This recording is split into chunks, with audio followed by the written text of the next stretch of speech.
এখন সকাল ৮টা বাজে। আমরা এখন হোটেল থেকে চেক আউট করে চলে যাব সিলেট থেকে শ্রীমঙ্গলে। তবে যাওয়ার আগে আমরা আমাদের ব্রেকফাস্ট কমপ্লিট করে নিচ্ছিলাম। ব্রেকফাস্টে ছিল পরোটা, ডিম ভাজা আর চা।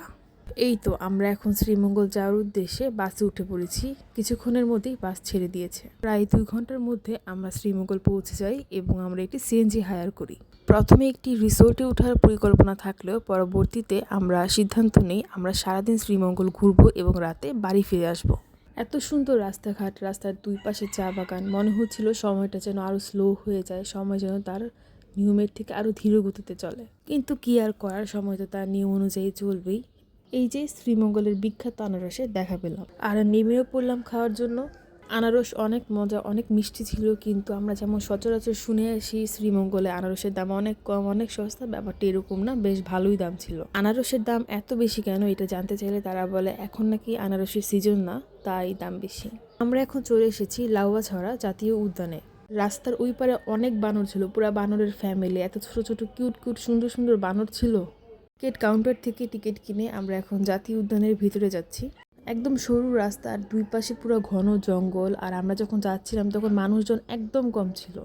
ওখানে একটা রেল লাইনও ছিল, কিন্তু ওটার ভিডিও ক্লিপ নিতে মনে নেই। আর আমরা বেশিক্ষণ ছিলাম না, 15-20 মিনিট একটু হাঁটাহাঁটি করে আমরা বের হয়ে আসি।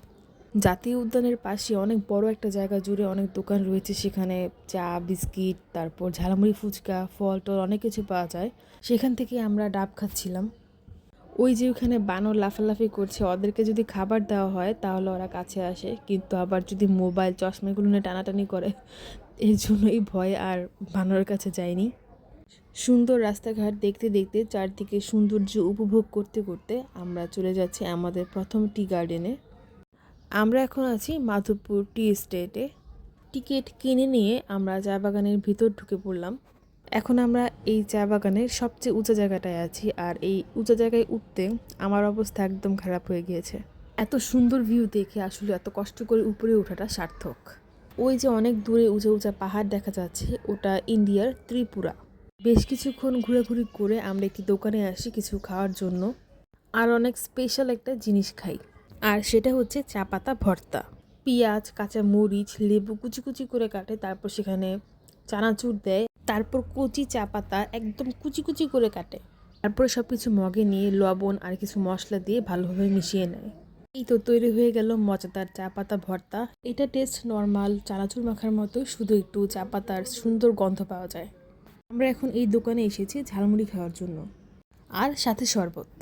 আনারস খাওয়ার জন্য এখান থেকে আমরা আনারস বাছাই করছিলাম। এই আনারসটাও অনেক মজা, অনেক মিষ্টি ছিল।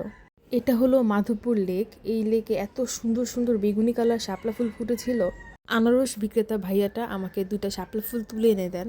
মাধবপুর চা বাগান ঘোরাঘুরি শেষ, এখন আমরা এখান থেকে চলে যাচ্ছি। আমরা এখন চলে এসেছি রাবার বাগানে। এই রাবার বাগানে ঝাঁকের ঝাঁক বানর ছিল, কিন্তু আমরা যাওয়ার সাথে সাথে এগুলো দৌড়ে পালিয়ে গেছে। আমরা এখন যাচ্ছি নূরজাহান টি স্টেটে। এই চা বাগানটাও অনেক সুন্দর। এখন অলমোস্ট বিকেল হয়ে গেছে, আমরা চা পাতা কেনার জন্য একটি দোকানে যাচ্ছি। আমরা সালেক টি স্টোর থেকে বেশ অনেকগুলো চা পাতা কিনি আমাদের বাসার জন্য। এর আগেও এখান থেকে চা পাতা নেওয়া হয়েছে, সেগুলো বেশ ভালো ছিল। আমরা এখন এসেছি বাংলাদেশ বন্যপ্রাণী সেবা ফাউন্ডেশনে। ভিতরে প্রবেশ করার জন্য আমরা টিকিট কিনে নিলাম। এখানে বানর, ভাল্লুক, উল্লুক, সাপ, বিভিন্ন ধরনের পাখি, হরিণ, ওট পাখি সহ আরও অনেক ধরনের পশু পাখি ছিল। সব প্রাণীর খাঁচার সামনে এগুলো সম্পর্কে একটি কাগজে বিস্তারিত লেখা ছিল। সবগুলোর মধ্যে এই বন্য বিড়ালগুলো সবচেয়ে সুন্দর ছিল। জীবনে এই প্রথমবার আমি ভাল্লুক দেখেছি। এখানে একটা উল্লুকও ছিল। এই উল্লুকটা এত অদ্ভুতভাবে ডাকে, আবার নাকি এগুলো মানুষের গায়ে থুতুও দেয়। ঘোরাঘুরি শেষ, আমরা এখন এখান থেকে চলে যাচ্ছি। আমরা এখন এসেছি চায়ের কন্যা স্বাগতমে। কিছুক্ষণ থেকে ছবি টবি তুলে এখন আমরা চলে যাচ্ছি শ্রীমঙ্গল বিজিবি ক্যান্টিনে। যেহেতু ক্যান্টিন, অনেক খাওয়া দাওয়ার অপশন আছে, কিন্তু আমরা কোনো খাওয়া দাওয়া করিনি। এখানে একটি দোকান আছে কাপড়ের, যেখানে অনেক সুন্দর সুন্দর কাপড় পাওয়া যায়। সেখান থেকে আমরা কয়েক সেট কাপড় কিনি। এখন মাত্র সন্ধ্যা 6টা বাজে, আর আমরা বিজিবি ক্যান্টিন থেকে চলে যাই পাঁচটি রেস্টুরেন্টে খাওয়া দাওয়া করার জন্য।